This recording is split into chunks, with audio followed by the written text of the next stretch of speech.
Hi Lyric Services, Trisha Warner here with your Wednesday Pilates work. Happy New Year everybody, and so happy that you're participating in this program with me. We've kind of shifted gears a little bit now that we have some props. I'm taking requests on special sessions to address your concerns. So today we're talking about circulation. One of the Lyric Services employees contacted me about some problems with circulation from sitting all day at her desk and resulting in some swelling. So this is a really common problem when we have a lifestyle that's a little bit more sedentary. So I wanted to address it with everybody because even if it isn't a problem for you now, it is wonderful prevention to consider our circulation system in our legs, because the nature of working at a desk all day puts a tremendous amount of strain on your circulation in your legs. Just the gravitational pull, pulling that blood and lymph down into your legs and not getting enough of that muscle pump to get the fluid out with your daily activities. It's something that I think everyone should address. I myself stand at work a lot, sit at work a lot, and just have a lot of downward pull on my system, and I try very hard when I come home from work to reverse the negative impacts of my day. So I get my feet up, I move, I drink water, and so that's what I wanted to talk to you about today. Prevention is key, treatment is necessary. So wherever you fall with this, I think it will be helpful for you. So it's the vascular system and the lymphatic system function with muscle pump. So the veins have a little advantage because they have valves inside their vessels that open and close. And the heart kind of helps push that along a little bit by pushing blood through the arteries and then getting that return through the veins. But the lymphatic system functions entirely on muscle pump. So if you're sitting all day and just letting the weight of gravity kind of pool this waste fluid in your legs, the best way to get it out is to move. And we need that muscle pump to do that. So I'm going to show you some ways to work this into your day. So we'll split this session today into two parts, kind of how to address your circulation during your workday and how to address your circulation when you're not working, when you can get down on a mat and do some restorative work. So the key treatments and prevention strategies are to A, move, B, elevate, and C, compression. So if you actually have a problem with swelling, you may want to consult your doctor or therapist about getting adequate compression garments. So, something, they do sell over-the-counter ones. I had a friend who had a problem with swelling during pregnancy, and she just went to Walmart and picked up an off-the-shelf pair of knee highs, but they do need to fit properly. They do need to be the right level of compression, and that's rated in millimeters of mercury. So that's something that I actually have a lot of experience with. I treat this a lot in my outpatient practice. So you can ask me, or you can ask your doctor or therapist about compression if it's a problem. You don't need compression if we're just talking about prevention. Elevation, movement are the big things, and hydration. So you see, I always have my water bottle with me. Keep that fluid exchange running really clear, and as you replenish your fluids, your body will naturally get the waste fluids out. So that's really important as well. So Pilates for increasing circulation today. During the workday, it's really important to breathe. So we've all become shallow breathers during this pandemic, but you're working from home, and so you're probably not wearing a mask, I'm guessing, but you are probably not expanding your diaphragm fully because you're not exerting yourself. But it is important to expand your diaphragm fully and get a good diaphragmatic breath for lymphatic and vascular circulation. These are the main pumps of the muscle pump that will create that suction effect to pull fluid up. So how do you work breath into your day? Pretty easily. It's breathing, right? So I have a little app on my Fitbit that gives me a 2-minute inhale and exhale cueing. So you may have a smartwatch that could help cue you, or a little app on your phone that gives you 2 minutes of breathing, which would work, but you could just work it into your regular work day. So this is obviously too high for me. We'll talk about that in another video, proper workstation setup. But from here, it's really just about engaging the diaphragm. So imagine that you're sitting at your desk, and then bring your hands to your stomach. Bring actually one hand to your stomach, one hand to your chest. And you're gonna take a deep breath in. Feel your stomach expand, not your chest rise. So you wanna get this hand to move. It expands as you inhale. As you exhale, you draw it right back in. Inhale, exhale. So I'm breathing loudly so you can see which way I'm going here, but you don't have to breathe that loudly, especially if your kids are doing school right next to you. Inhale, breathe, and exhale. This hand is staying relatively still. So most people, I find, are chest breathers. That's not gonna do anything for your diaphragm, which is what we need to get this suction effect. Just to give you an idea of how much fluid is pulled up through a vessel called your thoracic duct. It's the vessel that pierces your diaphragm and brings all the fluid up to your heart. In a 24-hour period of time, it's 2 liters, a whole 2-liter bottle of soda is transporting waste water from your legs back up to your heart via that thoracic duct that pierces your diaphragm. And the diaphragm is the best way to increase the motility of that fluid in the vessel. So, I mean, we're not talking about teeny bits of fluid. We're talking about a lot in a 24-hour period of time. So it really helps to engage the diaphragmatic breath. So a minute or 2 periodically throughout the day. The other thing is moving your feet. So your feet are just kind of stagnant under your desk. They're sitting, blood is pooling, lymph is pooling in your legs all day, unless you're actively thinking about it. So what are some things you can do? You can put a water bottle or a ball on the floor, and you can move your feet while you work.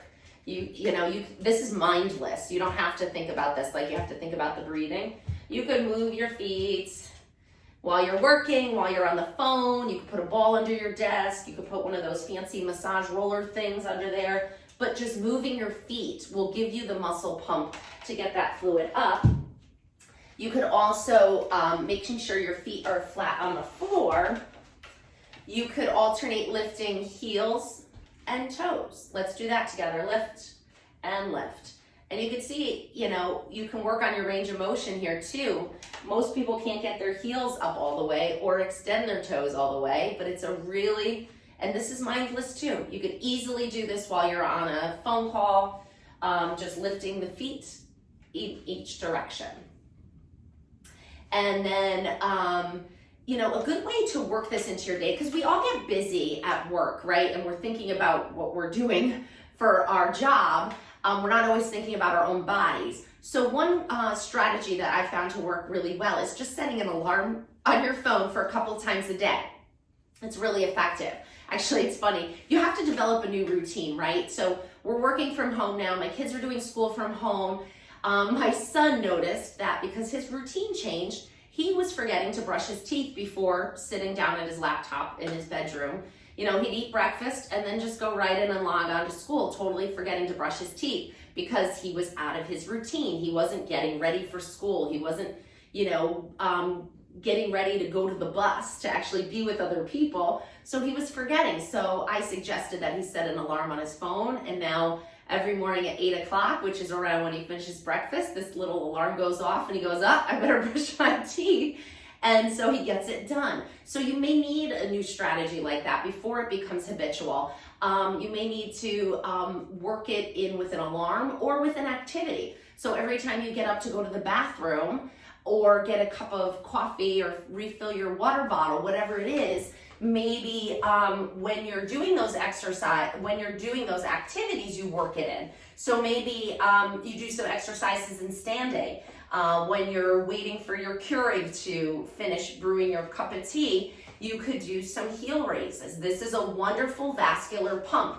Getting the calf muscle to contract will help force that blood and lymph back up to the heart. So we can do some calf raises here. We can do some toe raises here, getting that anterior tibialis to help pump that fluid up. You could stand next to your counter or your desk chair. So you can even do it here with the heel raises. You can do little squats. Actually, let me go sideways with this so you can see the mechanics here. Hips go back, knees bend, and come back up.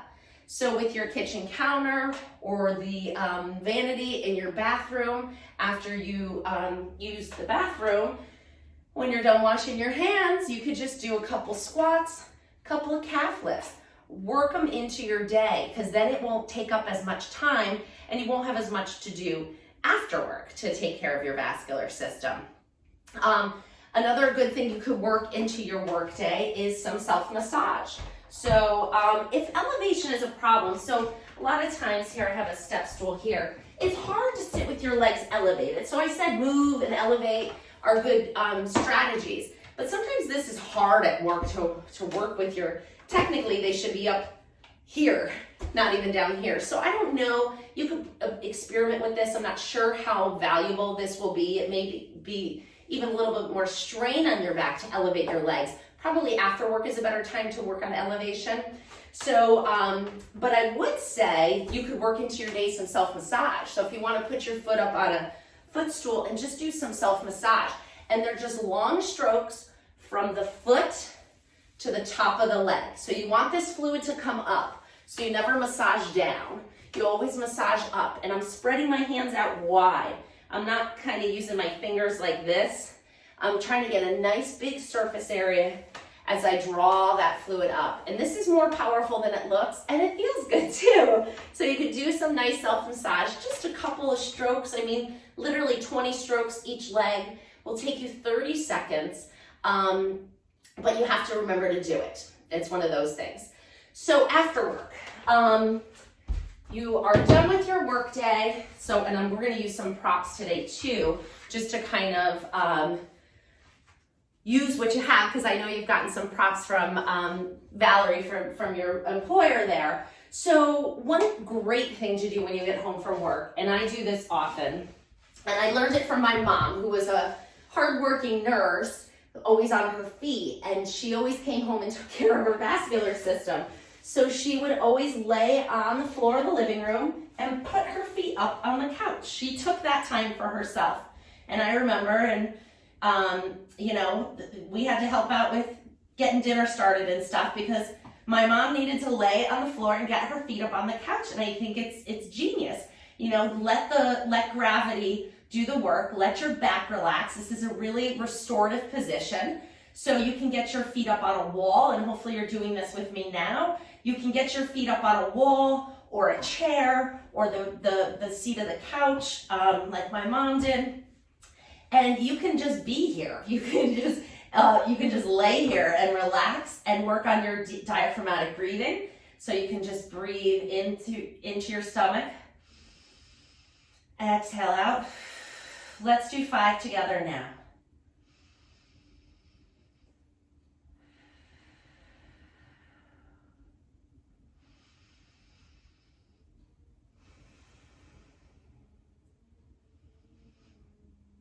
And if you can't lay here for 8 to 10 minutes, and you got to get into this position and then get dinner started, so I would say move in this position. So breathe and move. So maybe do 5 diaphragmatic breaths, and then get your feet pedaling.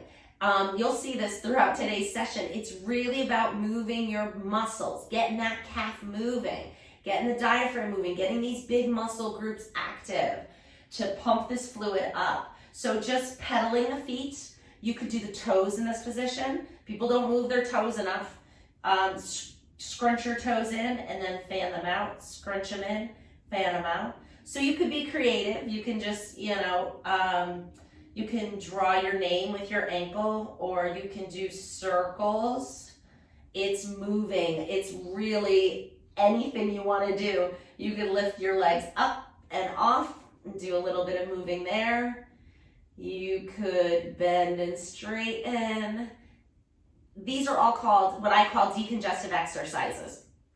Moving and elevation decongests the waste fluid in your legs. So you're just moving in elevation. That's all you're doing. You can rock your legs side to side. and just kind of, or like I said, you could just be here and just relax. Maybe, you know, this is a position that you would be able to work into something else, like watching the evening news, or, you know, checking your emails, if you can do that in this position without dropping the phone on your head.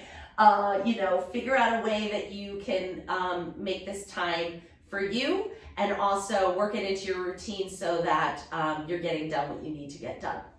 Okay, so that, oh, and also in this position, you can do some self-massage. So you can just work in the concepts that we've already talked about: breath, movement, massage. So you can just do those long strokes up both legs. Let's do a few now together, just so you can get the feel of it. Reach down as far as you can and stroke that fluid up to the top of the hip crease. So the anatomy actually is that it drains here, right in front of the hip bone is where all your lymph nodes are, and that's where your vascular system drains as well. So that's where we're getting it to, is right up to here, right kind of where your underwear line is where we want to get this fluid. So you can march, can kind of come up with your own routine, or you can just go through the things that I just suggested now.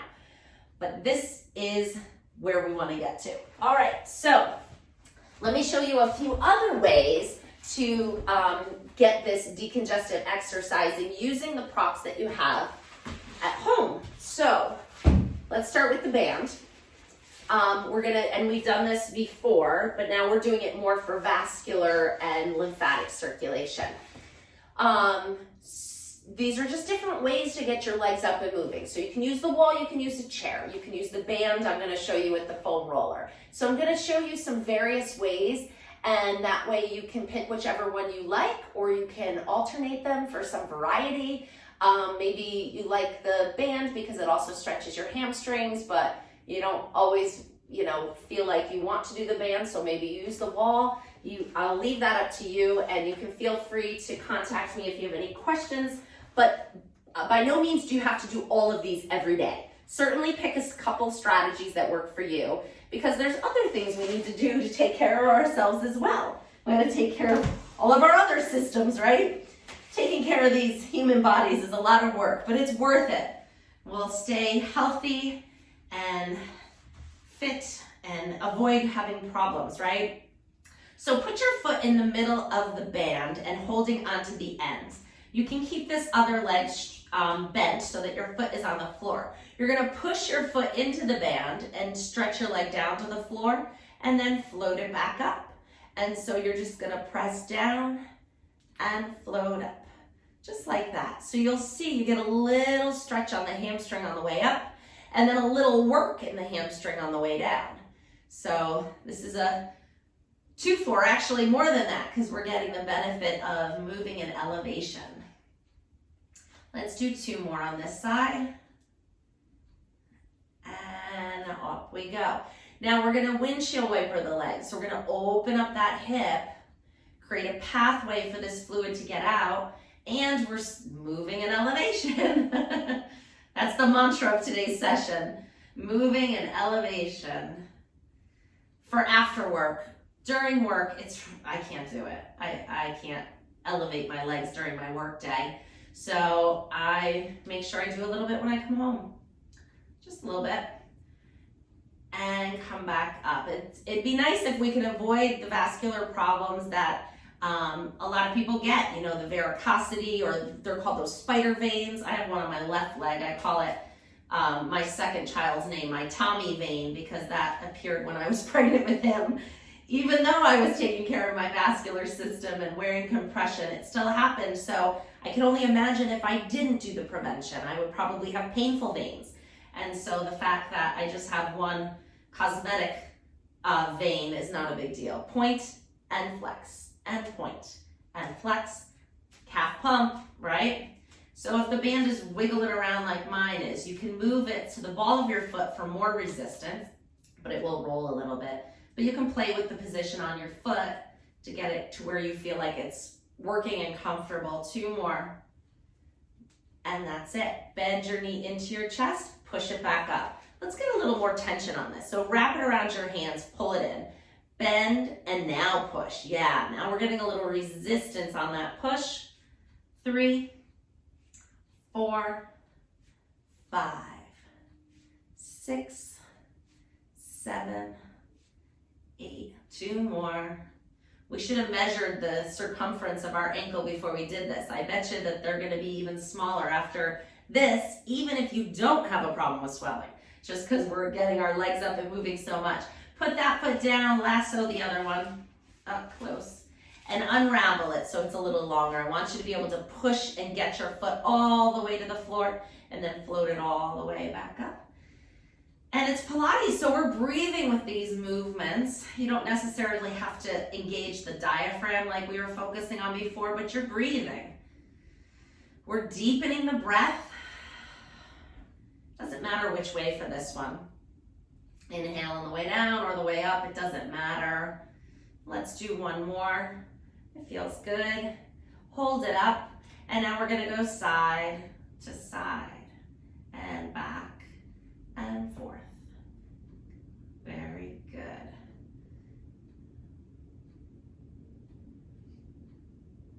And 2 more.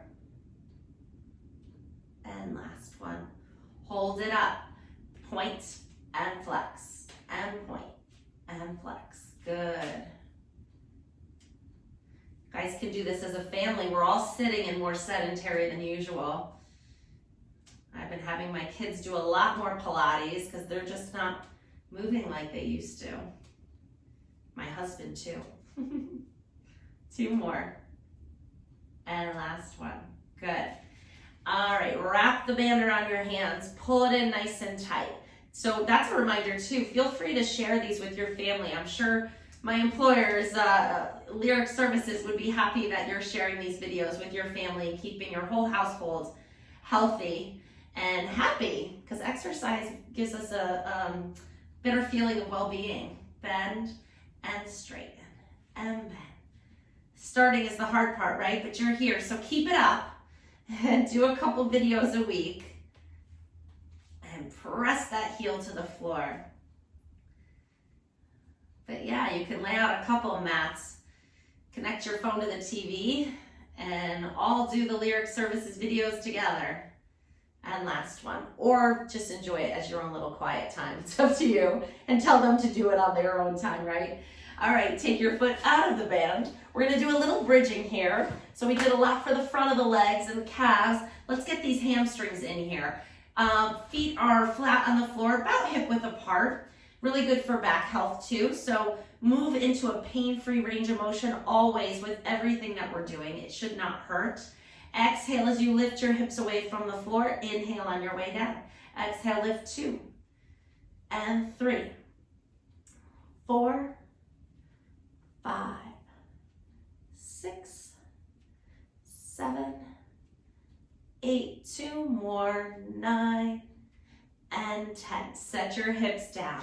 Grab one knee and bring it into your chest. The other leg is going to extend out to 45 degrees.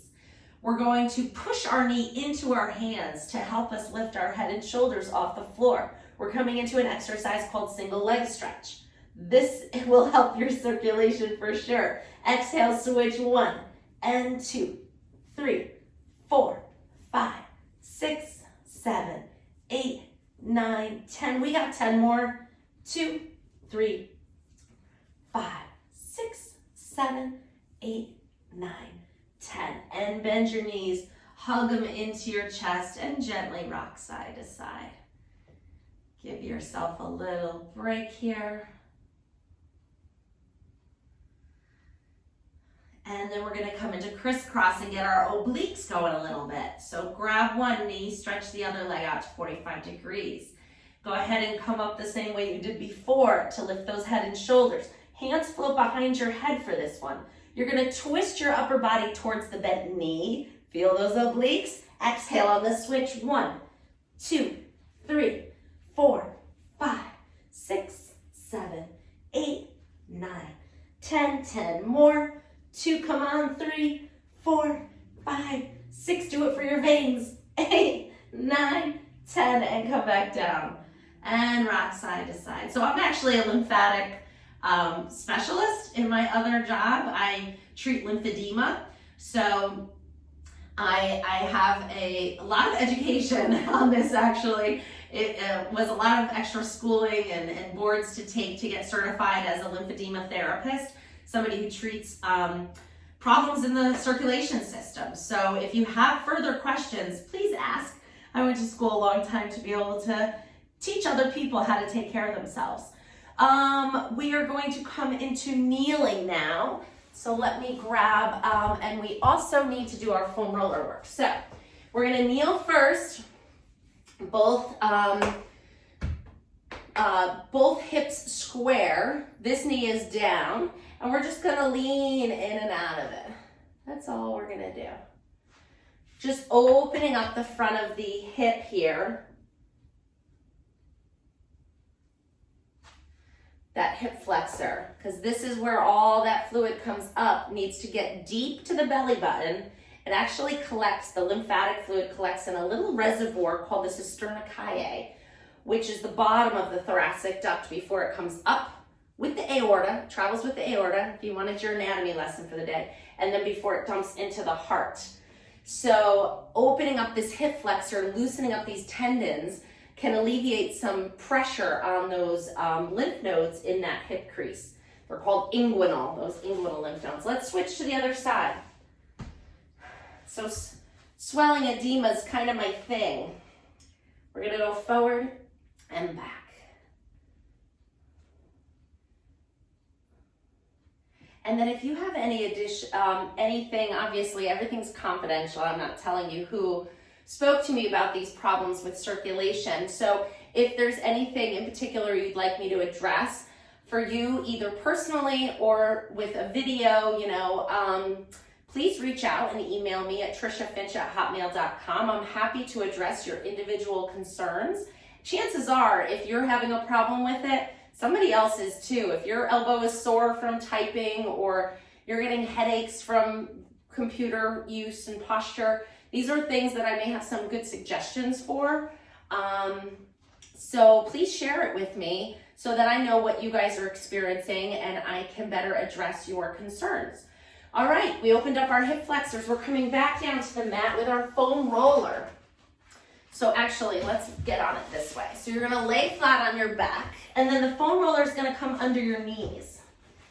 You're gonna lift your hips up and put your hips down on the foam roller. If you have any significant back pain or anything that you're like, wait, what? How am I getting on this thing? Don't do this one. You can stop the video and just do the other variations and strategies that I showed you. I gave you many. I gave you some for during the day. I gave you some in sitting, standing, laying in the restorative position, using the band. So you have lots of options. And like I said, you don't have to do them all. But I wanted to show you some choices. Holding on to the outside ends of the foam roller, bring one leg up into tabletop and bring the other leg into tabletop and find your balance. You may need to wiggle on or back, but it should be on that flat part of your pelvis, not on your tailbone, not in your low back. And then we're going to gently straighten our legs as much as we can and bend. That's it. Just isolating this quad, moving in elevation. Extend them up, bend them down. Get that quad active. And if you think that by standing all day at a standing desk is better than sitting all day at a desk, it may not be. Moving back and forth is really better, and moving as much as you can. So if you are doing a standing desk variation, move in standing as well, because you're still having that gravitational pull. Last one, and hold it up. You're still having that gravitational pull. It's still strain on your vascular system. So it may help something, but it may make something else work. So really, variety is the best. Changing up your position throughout the day. All right, so we're gonna scissor our legs. Start small, scissor and scissor, back and forth, just like that. And then as you get more comfortable with it, you can make them a little bigger. Oh, my veins and my lymphatics are so happy in this position. And you really don't need to spend a ton of time doing this. If you do 5 minutes of legs up moving, then you probably did enough, unless you have a problem with swelling. But for prevention, just to give you an idea of timeline, pick out a couple of these and just stick with that. Pause here, flex and point the feet. And 2, 3. It's about moving the feet, moving the ankles, moving the knees, moving the hips. 2 more. Good job. Bend your knees, bring one foot to the floor, the other foot to the floor. Lift your hips up off the foam roller and come back down onto the mat. You can come on up into standing. And so we went through quite a few strategies for you today. We talked about things you could do at work in sitting, in standing. Just to give you a quick review, getting your legs up against the wall or on a chair, doing the bands, getting your hips up on the foam roller, all wonderful decongestive exercises. So breathe, move, and hydrate, and find a balance in your workday so that you're taking care of yourself. Thanks for joining me. Take care of those veins and lymphatics. Bye, everybody.